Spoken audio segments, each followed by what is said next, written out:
High বন্ধুরা, আপনারা দীঘায় যাবে ভাবছেন? খুব কম খরচায় কিভাবে যাবেন আসুন দেখে নেওয়া যাক।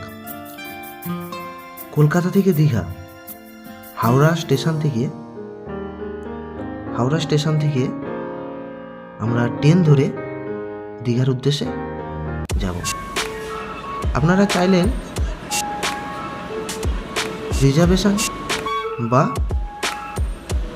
জেনারেলভাবেও যেতে পারেন। রিজার্ভেশনে একটু সুবিধা হবে, 110 টাকা টিকিট পড়বে। এবার জেনারেলে আপনার 45 টাকার টিকিট একটু মানিয়ে নিয়ে যেতে হবে। জেনারেলে আমাদের দুপুরের ট্রেন ছিল, তাও 1 ঘন্টা 45 মিনিটের লেট। আমাদের দীঘা পৌঁছাতে প্রায় সন্ধে হয়ে গেছিল। আমরা এখান থেকে বার হয়ে ওল্ড দীঘার দিকে আমরা যাব, কেননা আমরা রান্না করে একটু খাবার চিন্তাভাবনা নিয়েছি। আমরা হোটেল ড্রিমল্যান্ডে ছিলাম, রেজিস্টার রুম, এবং এখানের রুমটা আপনাদের একটু দেখাবো। এখানের রুমটা নিয়েছে 400 টাকা ভাড়া, অ্যাটাচ কিচেন সমেত। রুমটা আপনাদের একটু দেখিয়ে দেবো। বেডটা বড় সড়ো বেড ছিল, রুমটাও খুবই সুন্দর ছিল, বড় ঘর ছিল, এবং এখানে যে বাথরুম, ইন্ডিয়ান টয়লেট ছিল, বাথরুমটাও খুবই পরিষ্কার ছিল।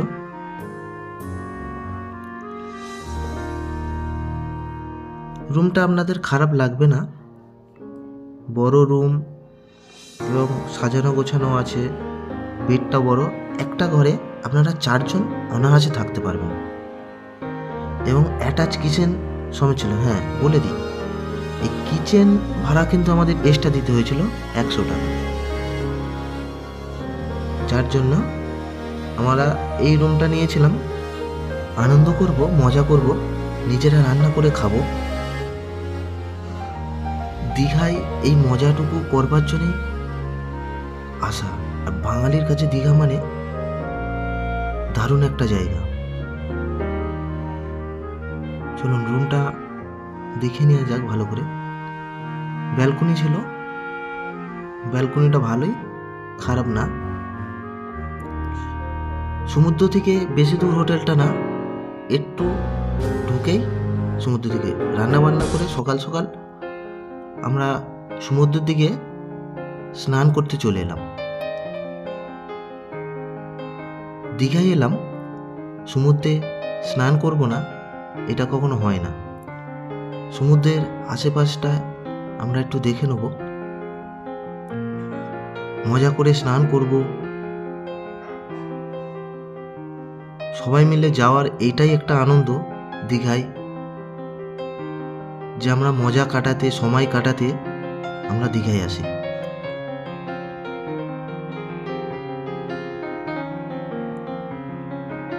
আমরা যে সময় গিয়েছিলাম শীতের সময়, ভিড় খুবই কম ছিল।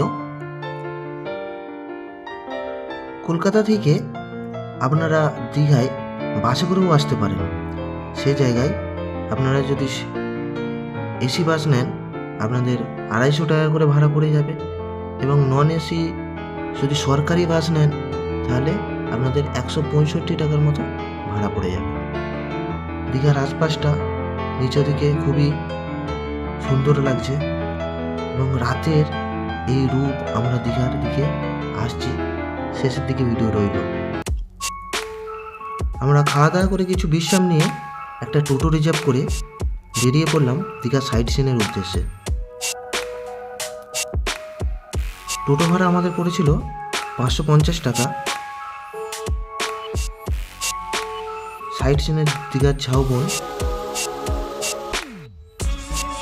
চারিদিকটা সৌন্দর্য দৃশ্য আমরা দেখতে দেখতে চলেছি নিউ দীঘার দিকে, এবং ওখান থেকে আমরা উড়িষ্যায় ঢুকবো। উড়িষ্যায় পর্যটক কেন্দ্রগুলো আমরা ঘুরব। নিউ দীঘায় শঙ্করপুর উন্নয়ন সমিতি জাহাজের মতন ওখানে 3D শো চলে এবং আশেপাশে যে সৌন্দর্য, হোটেল সব মিলে একটা অপূর্ব দৃশ্য। প্রথমেই আমরা দেখব কাজু বাদাম গাছ, কাজু বাদাম বাগান। বাদাম হয়নি, যে জন্য এখানে বেশি আমরা ঢুকলাম না। এবং উড়িষ্যার বর্ডার টপকে আমরা চলে এলাম প্রথমেই কৃষ্ণরাধার মন্দির। এই কৃষ্ণরাধার মন্দিরে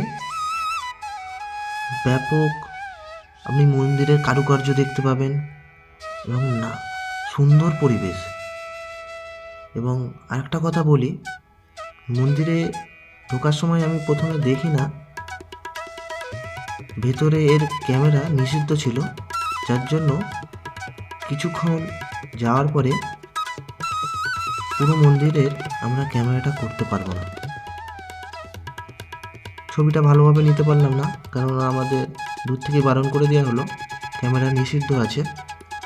দেখে নিন, আপনারা এখানে পূজাও দিতে পারবেন এবং মন্দিরের একটি নানান রূপ। এরপরে আমরা এখান থেকে চলে যাব চন্দনেশ্বরের মন্দির। চন্দনেশ্বরের মন্দির, এখানে স্বয়ং শিব বিরাজমান। এই মন্দির খুবই সুন্দর একটি কারুকার্য করা এবং এই মন্দিরে আপনারা চাইলে পূজাও দিতে পারবেন এবং আশেপাশে ঘুরে সময়ও কাটাতে পারবেন।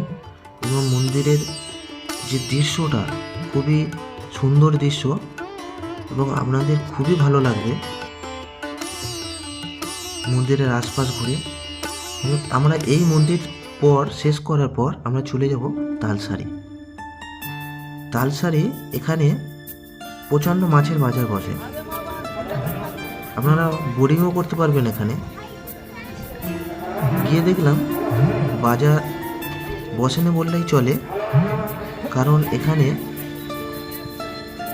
মা গঙ্গা দেবী পূজা অনুষ্ঠান হচ্ছে।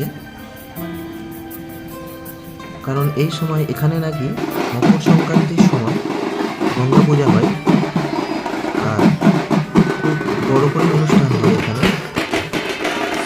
আমরা যখন প্রতিমা দর্শন করতে যাব, প্রতিমা দর্শন করার পর আমরা আবার বেরিয়ে যাব উদয়পুর বিচের উদ্দেশ্যে। জানতাম না এই মকর সংক্রান্তির সময় এখানে বড় ধরনের মা গঙ্গা দেবীর প্রতিমা পূজিত হয় এবং এটা দেখার পরে আমরা উদয়পুর বিচের দিকে যাব। উদয়পুর বিচে এসেও ঠিক এরকমই একটা ব্যাপার আমরা লক্ষ্য করলাম, এখানেও গঙ্গা দেবীর পূজা অনুষ্ঠিত হচ্ছে এবং প্রচণ্ড ভক্তমণ্ডলীরা এখানে স্নান করছে এবং পুজো দিচ্ছে। আর একটা কথা বলি, দীঘায় যে জগন্নাথ ধাম তৈরি হয়েছে সেইটা ওল্ড দীঘা এবং নিউ দীঘার ঠিক মাঝে জগন্নাথ ধাম মন্দির তৈরি হচ্ছে এখানে। এবং রাতের যে দীঘার অপরূপ দৃশ্য, রাতের যে দীঘার অপরূপ দৃশ্য আপনাদের মন কেড়ে নেবে। এই ওল্ড দীঘার অপরূপ দৃশ্য দেখলে আপনারা নিউ দীঘাতেও দৃশ্য দেখতে পাবেন। ওল্ড দীঘাতে আমরা ছিলাম, তাই ওল্ড দীঘার আপনাদের দৃশ্য তুলে ধরলাম। রাতে আর চারিদিকে আলোকিতই সেজে ওঠে এই ওল্ড দীঘা। এবং যে এখানে বিশ্ব বাংলা আছে সেইটাও নানানভাবে আলোকিতই সাজানো আছে। আপনারা আসুন বন্ধুরা, দীঘা মানে তো বুঝতেই পারছেন বাঙালিদের কাছে একটা বড় একটা জায়গা। আর আপনাদের এখন দীঘার যে রূপ অনেকটা বদলে গেছে এবং দীঘার চারিপাশটাও পরিবেশ অনেকটাও ভালো। আপনারা এসে এখানে সত্যি খুবই মজা পাবেন এবং পরিবারের সঙ্গে আসুন বা বন্ধু বান্ধবদের সঙ্গেই আসুন, এখানে এসে আপনারা খুবই মজা করতে পারবেন। আজকের ভিডিওটা বন্ধুরা এই পর্যন্তই ছিল। আশা করছি আপনারা সবাই ভালো আছেন, ভালো থাকুন। আবার দেখা হবে পরবর্তী ভিডিওতে। নমস্কার বন্ধুরা, সকলে ভালো থাকবেন।